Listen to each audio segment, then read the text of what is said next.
Hi and welcome to Captain's Drydock, and in the Drydock today is a project I've been really looking forward to getting into. That's the F11D blaster used by the First Order troopers from Star Wars The Force Awakens, and including bespoke light and sound effects.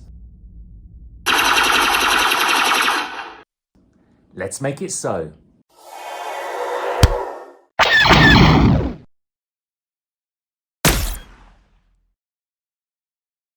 I stumbled across a website called White Armor. This is a forum populated by Star Wars cosplay experts, and it was a good place to start for advice. This also turned out to be a goldmine of where to get all the parts to become a First Order Stormtrooper. They have a resources page categorising all the bits needed from armour, boots and blasters, and where to get them from. And to my amazement, someone under the handle The Fifth Horseman, which was a great name by the way, not only made 3D files of one of the most accurate F11 blasters I've seen, but also made them free to download. Not only did he supply the files, but he made a fully comprehensive picture-based instruction booklet, as well as a list of types of screws and other bits and pieces needed for the construction. Now this is above and beyond, considering you don't often get that level of support from even paid for products from some vendors. Now that I had the files, the issue was how to get them 3D printed, as I originally started this project having never owned or used a 3D printer. To be honest, I was a little intimidated by the whole technology. So I posted a request on several Facebook groups asking recommendations for 3D print service providers. And sure enough, a few reached out to me, where I chose one and sent the files via Google Drive as they were quite large. I was told they would be printed on a filament printer using ABS. This is a type of plastic that's suitable for props, as it's the same type used on car bumpers. As 3D printing takes a long time, especially with so many components needed to be 3D printed, I used the time to research and buy all the supplies I needed for the build. So first was car paint, grey primer to help the paint stick better, and it's also a good shade to see any imperfections that could be filled and sanded later before the main coat, filler primer to drown the notorious 3D print layer lines, matte black as a base coat for the silver shiny parts, satin black for the barrel and everything else you see that's black on the F11D blaster, gloss white for the, you guessed it, the white bits, and aluminium coat for the silver bits. Okay, I know these parts should have a high shine to them as seen in the reference pictures of the studio used blasters, and this can easily be done with chrome paint, but in my experience this isn't robust enough for cosplay. Doesn't respond well to a protective lacquer or varnish. Which brings me onto the clear lacquer. This is a must, as I want to protect the paint job from all the handling. Next was the black hex screws, which there are many different sizes used in the build that are listed in the instruction booklet. These aren't like Phillips or flathead screws, as they have a special Allen key shaped slot. However, after screwing a few of these with a small set of Allen keys, which took ages as well as wearing on my hands, I invested in a cool set of hex keys from Amazon Basics. This made the job much easier and comfortable to screw them into the material, which was soft enough for the hard metal screw to make its own thread. When the 3D prints arrived, they needed all the print supports removed and the parts cleaned up. Originally, I thought they looked fantastic, but we'll get to that later. To remove the fine print layer lines, this could be done using an acetone vapor method, where the vapor in a sealed container with the object smooths the surface by gently melting it. However, after a test on a small part, I almost melted the entire thing, as what I didn't know is that it continues to melt a short time after removal. So as it would take ages and it would be costly for me to order spare parts if I don't get it right, I decided to go with the old-fashioned method of applying tons of filler primer and then sanding. This is so tedious and requires a lot of effort, but the results are rewarding. So using something like a mouse did help speed up the process and avoided me not ending up with one arm more muscular than the other. But I had to do it outside with a mask due to the huge amount of dust and mess it creates. Okay, since buying myself my own filament printer, the Ender 3, which is the basic model that you can get, I printed a few things off myself from this blaster, and I found out that everything I ordered from another service provider was absolute garbage. Let me show you an example. So this is a barrel from the service provider, and that is meant to be a tube, a circular tube, and you can clearly see that is warped. That's not the camera, that is actually the tube. And then I did my first print on mine, exactly the same file, circular and a perfect tube. And that is the difference. So I worked out what was wrong, because the printers that particular provider was using were fine. They were brilliant, but it's the way that you print that really impacts how something will come out. So this was obviously printed horizontally on a bed.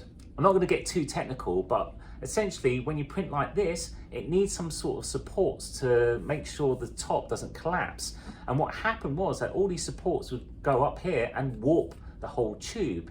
And frankly, it must have taken ages to print, as well as more material.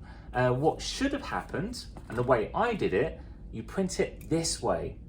I know some printers may think, oh, it's going to just fall over, or it's not going to fix on a bed, but no, you're fine, because if you click the right boxes, you can actually make more of it stick to the surface, and it's fine, and there's no supports whatsoever. So it took me half an hour to clean out all the supports for something which was pretty bad. This, no, and this is perfect. Little finishing, perhaps, because it's a filament printer for painting, but yeah, fantastic. So all of this, as well as the stuff I already got in a bin, I can't really use. I think I used 10 or 15% of all the parts that were printed for me, and that cost me around about 70 to 80 pounds at the time.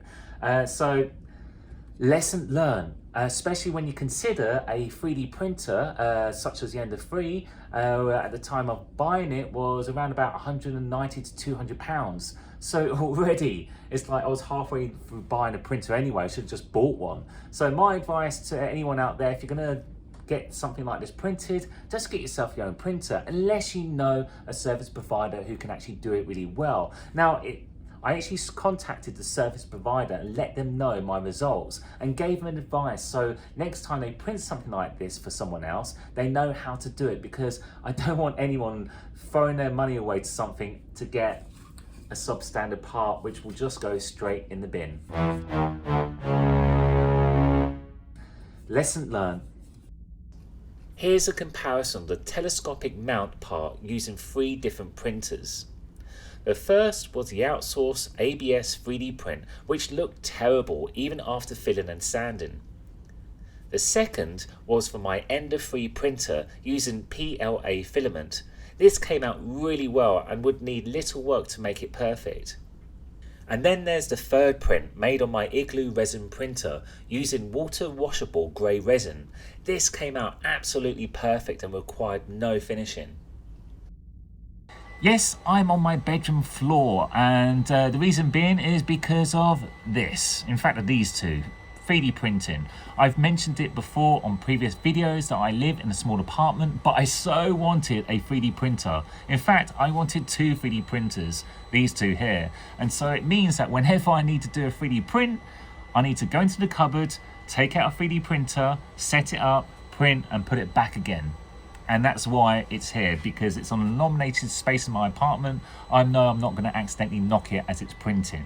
Anyway, I wanted to talk about how I'm going to be printing my blaster, or should I say, what materials am I going to be printing my blaster?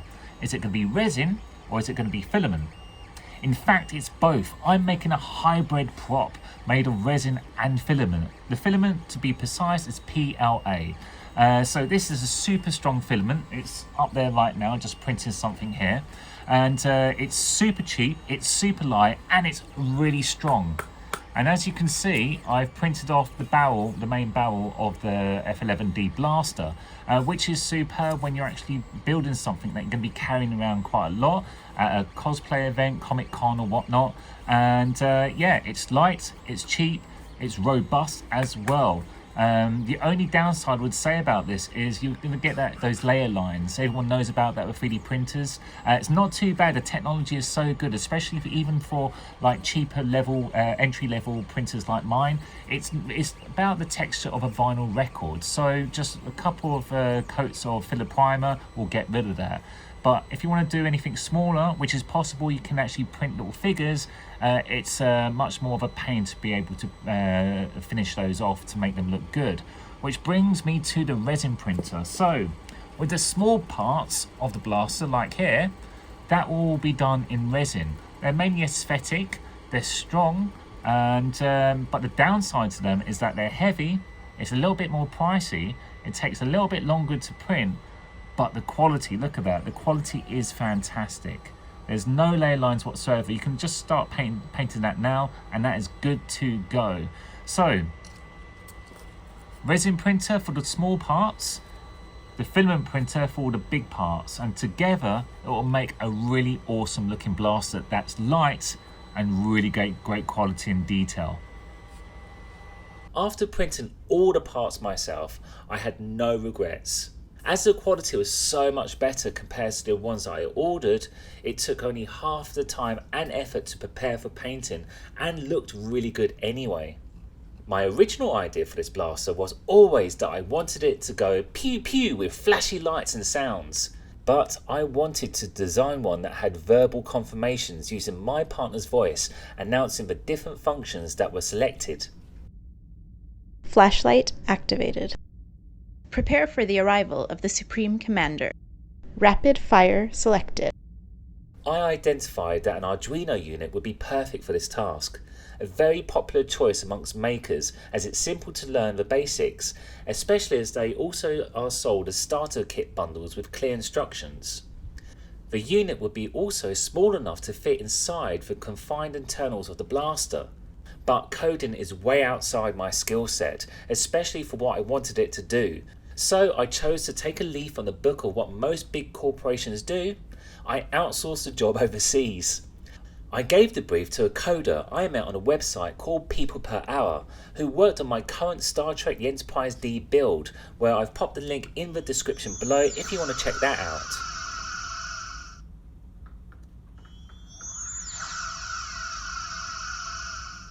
Poetically, his day job is actually a space satellite engineer, but not only did he work out the code, but he also suggested and made a PCB board to integrate all the components together. This certainly made it easy to install and made it a really clean build.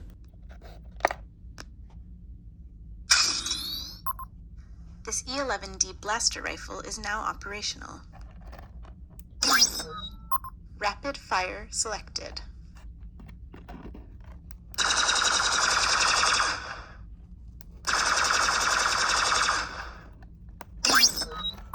Flashlight activated.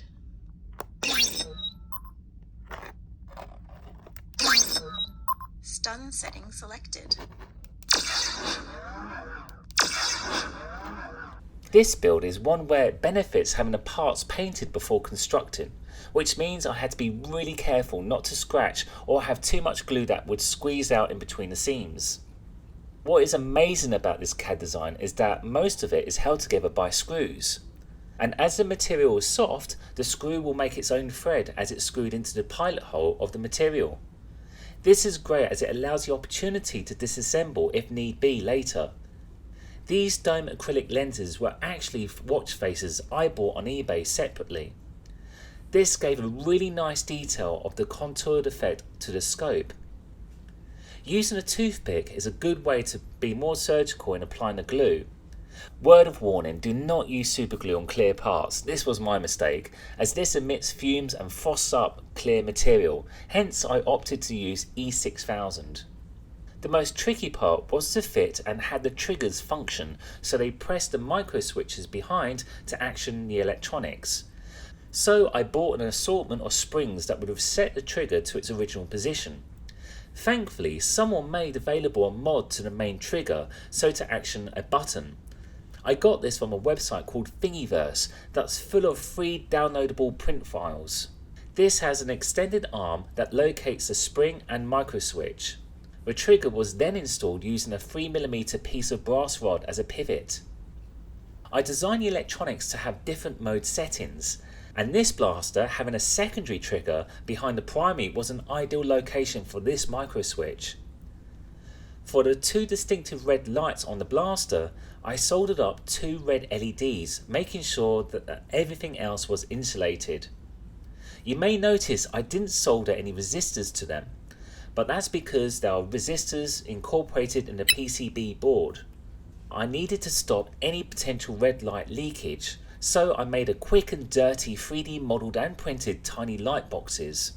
These were lined with reflective aluminium tape and had location holes for the LEDs. A problem that I didn't foresee was fitting and securing the wiring, as there's a total of 23 wires that all had to be carefully secured and connected. Every maker's dread when it comes to electronics is switching on a completed sealed up prop or model for it not to work. To make sure no wires were going to come loose off the board that use screw terminals, I use hot glue.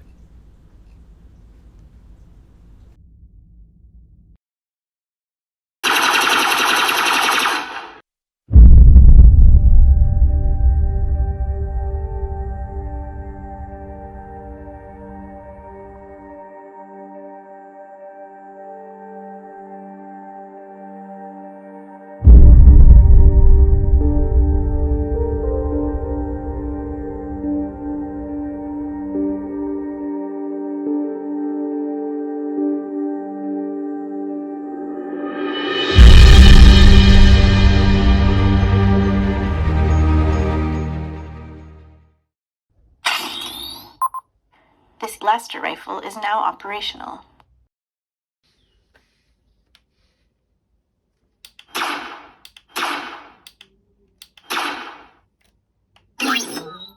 Rapid fire selected.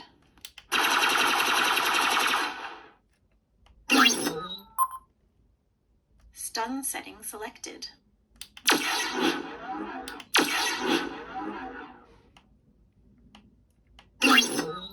Prepare for the arrival of the Supreme Commander.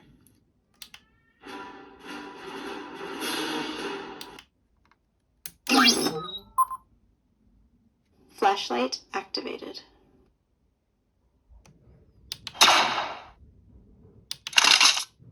Press engage to load. Press engage to load.